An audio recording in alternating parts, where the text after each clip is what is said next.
25 of the Chapter 7 closure. The directions say decide if each triangle below is congruent to triangle ABC at right.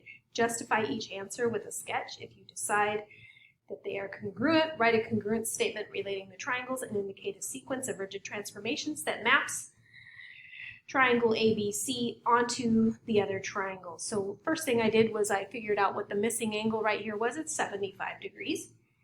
You do that by adding these two together and subtracting it from 180. So for A, I was missing an angle right here. So I started with 180, subtract the two angles that I knew, and got to 40, which makes it seem like it's congruent, but angle, angle, angle is not a triangle congruence. For part B, subtracted to the two angles that I knew, got to 75. It's definitely not congruent because the angles don't even match up.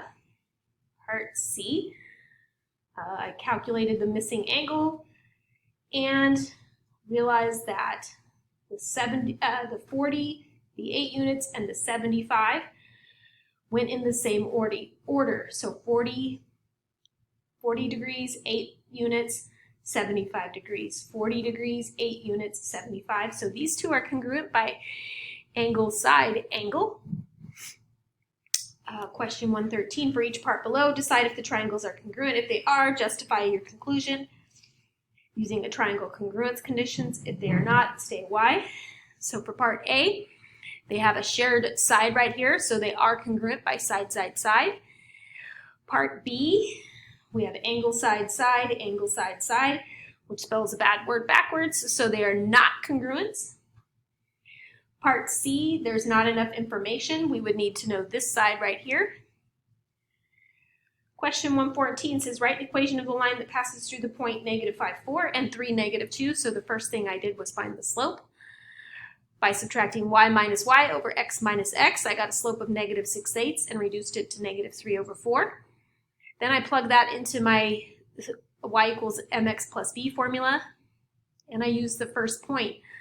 So I plugged the -5 in for x, and I plugged +4 in for y. Simplified here by multiplying. Then I subtracted -15/4 from both sides, and I got that b was equal to 1/4. So I calculated that the b was equal to 1/4, and then I plugged in my slope of -3/4 and my y-intercept of 1/4 to get my equation of the line. Question 115, the triangles at right are similar, so they want us to solve for x. So it simply takes matching up the two sides. So the x plus 5 is between the 1 and the 2, and between the 1 and the 2 over here is the 5. So I grouped those two together, and then the 10 is between the 2 and the 3, and then between the 2 and the 3 is the 4. So I grouped those two together, and then I did the cross product, which means I need to distribute over here. So 4 times x is 4x, 4 times 5 is 20, 5 times 10 is 50. I subtract 20 from both sides, and then the inverse operation of multiplying by 4 is dividing by 4. So x is equal to 7.5.